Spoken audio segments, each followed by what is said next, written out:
કેમ એકલી ઊભી છે બેટા? એકલી ક્યાં છું, તમે છો ને.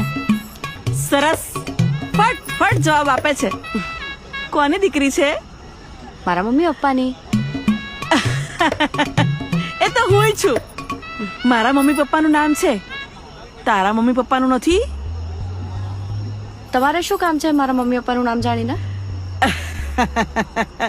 મારે તારા જેટલો જ દીકરો છે, અચ્છા, એના લગ્નનું પૂછવું હતું. એમ મારી સાથે કરાવવા છે? તારી મમ્મી જોડે તો ના જ હોય ને બેટા. હા એ છે, પણ રહેવા દો, હું એ સેક્સ્યુઅલ છું. એટલે કામ વાસતા નથી. કામ ને વાસણ તો આપણે બંધાયેલા જ છે, એટલે ચિંતા જ ઓ નહીં. માસી, સેક્સ કરવાની ઈચ્છા નથી થતી મને. મારો છોકરો આખી જિંદગી તમને સંભળાવશે કે અરે ક્યાં પરણાઈ દીધો મારી માએ મને. આખી જિંદગી બંધાયેલો રહેશે તમારો છોકરો. ઉભા તો રહો, ક્યાં જાઓ છો? ઉભા રહો. પંચાત.